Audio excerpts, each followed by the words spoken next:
السلام علیکم سامعین، یکم سفر المظفر اور 27 جولائی ہے۔ خبر کا عنوان ہے نامور عالم دین امام و خطیب مفتی سید واجد الحسن جے پوری کا انتقال، انا للہ و انا الیہ راجعون۔ خبر کے لیے جے پور سے ہی مولانا عبدالقادر مزاری ہمیں رابطے میں ہیں۔ پہلی عرض کر دوں کہ مرحوم کی نماز جنازہ آج ہی بعد نماز عشاء درگاہ مولانا ضیاء الدین 4 دروازہ جے پور میں ہوگی۔ مرحوم محمدی مسجد رام گنج بازار میں امام خطیب تھے اور تبلیغی جماعت سے وابستہ تھے۔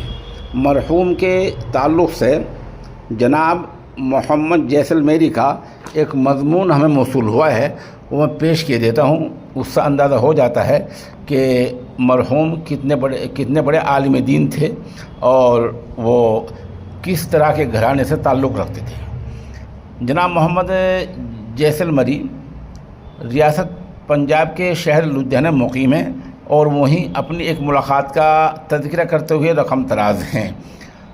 وہ لکھتے ہیں مولانا مرحوم نے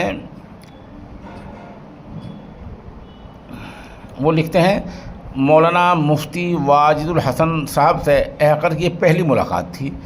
یہ کئی سال پہلے کا ذکر کر رہے ہیں۔ وہ ماشاءاللہ بڑے متواضع، منکسر المزاج، کم آمیز و کم گو اور ملن انصار انسان ہیں، اور تقریباً 28-29 سال سے محمدی مسجد جو مفتی امجد صاحب کی مسجد کے قریبی واقع ہے میں امامت و خطابت کے ساتھ ساتھ استاد حفظ کے حیثیت سے تدریسی خدمات بھی انجام دے رہے ہیں۔ آپ کا تعلق ایک علمی و دینی خانوادے سے ہے۔ والد ماجد مولانا سید عادل حسن رحمۃ اللہ علیہ دارالعلوم دیوبند کے فاضل تھے، اور انہوں نے شیخ الاسلام حضرت مولانا حسین احمد مدنی رحمۃ اللہ علیہ سے یگانہ روزگار کے سامنے زانوِ تلمذ طے فرمایا تھا۔ آپ نے دینی خدمات کے ساتھ طب و حکمت کا سلسلہ بھی برابر جاری رکھا، ذریعہ معاش کے طور پر اسی کو اختیار کیا، اور فارغ اوقات میں طالبان علوم نبوت کی تعلیم و تربیت اور ذمہ دار طلباء کی مالی کفالت کا کام حسب توفیق مدت العمر ان کا معمول رہا۔ مولانا سید عادل صاحب یعنی مرحوم کے والد پر باری عظمہ کی ایک عظیم نوازش یہ رہی کہ انہوں نے شروع میں جبکہ ان کا قیام آبائی وطن ٹونک میں تھا، غربت و افلاس کے باوجود اپنے صاحبزادگان مفتی واجد الحسن اور مفتی امجد صاحب کو دینی تعلیم دلوانے کا فیصلہ فرمایا، اور بلا شبہ یہ ان کے خلوص الہیت ہی کا اثر ہے کہ دونوں ہی آپ کے علمی و روحانی وارث جے پور راجستھان کے علمی و دینی افق پر آفتاب و مہتاب بن کر چمک رہے ہیں، اور عوام و خاص کو ان سے دینی فوائد حاصل ہو رہے ہیں۔ مولانا مرحوم نے شروع کی تعلیم کے لیے آپ کو مرکز تبلیغ جے پور میں قائم مدرسے میں داخل کیا۔ یہ بڑا بافید ادارہ ہے جو جے پور و اطراف جے پور کے قدیم و جدید علماء و فضلاء اسی ادارے کے فیض یافتہ ہیں۔ جے پور کے آپ کے اساتذہ میں مولانا محفوظ الرحمن کا اس میں گرامی بھی شامل ہے۔ جے پور کے علماء کرام کی تعلیم و تبلیغ بہر دور سے شروع سے ہی مثالی وابستگی رہی ہے۔ مولانا عادل رحمۃ اللہ علیہ نے متوسطات اور آخر تک کی تعلیم کے لیے آپ کو مدرسہ کاشف العلوم نظام الدین نئی دہلی بھیجا، جہاں مرحوم نے کئی سال رہ کر متعدد اساتذہ سے کسب فیض کیا، اور دور حدیث کے سال بخاری شریف جلد اول مولانا عبید اللہ بلیاوی رحمۃ اللہ علیہ سے، اور بخاری شریف جلد ثانی مولانا اظہار الحسن کاندلوی سے پڑھنے کی سعادت کی۔ اس کے بعد افتاء کے لیے مفتی صاحب جامعہ قاسمیہ مدرسہ شاہی مراد آباد گئے، تو داخلے کی سفارش پر مشتمل اپنے مرحوم استاد مولانا عبید اللہ بلیاوی کا دستی رقعہ ساتھ لے گئے۔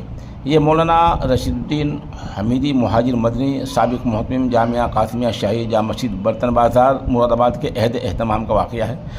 مولانا مرحوم بعد مدارس کے تعلیم یافتہ طلباء کا اپنے یہاں داخلہ لینے کے حوالے سے کافی محتاط واقع ہوئے تھے، لیکن جب مولانا بلیاوی کا دستی عریضہ پیش کیا گیا تو فرمانے لگے کہ حضرت مولانا کی سفارش کے ساتھ ہمارے مدرسے میں آنے والے آپ پہلے شخص ہیں، اس لیے اصول و ضوابط سے مستثنا یعنی الگ شمار کر کے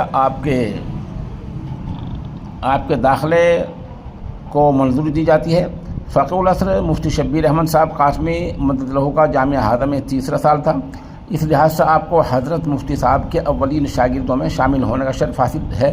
شاہی سے فراغت کے بعد آپ نے فقہ و فتاوی کے باب میں مزید پختگی پیدا کرنے کی غرض سے مولانا مفتی احمد حسن ٹونکی کے یہاں بھی مکمل 1 سال لگایا۔ اس سال مفتی ذاکر صاحب استاد جامعۃ الہدایہ جے پور آپ کے درسی ساتھی رہے۔ یہ فقہی ذوق عملی میدان میں بہت سودمند ثابت ہوا۔ دقیق سے دقیق یعنی دشوار سے دشوار مسائل کے حل کی خاطر جن شخصیات کی طرف نگاہیں اٹھتی ہیں جے پور کی حد تک ان میں آپ کا نام شامل ہے۔ جن لوگوں نے انہیں قریب سے دیکھنے اور ان کے دقیق و عمیق فقہی آراء سے استفادے کا شرف حاصل ہے، وہ آپ کی شخصیت سے بطور خاص متاثر ہیں اور آپ کے علمی و فقہی رسوخ کے شاہد و مطلب بھی ہیں۔ شہرت و ناموری کے وسائل و ذرائع سے گریز تو غالباً آپ کو والد مرحوم سے ورثے میں ملا ہے۔ دراصل ایسے ہی مخلص و گمنام خدام دین ہمارا اصل سرمایہ ہیں اور یہی ہیں جن کی بدولت اسلام اور اہل اسلام اور مسلمانوں کا بھرم قائم ہے۔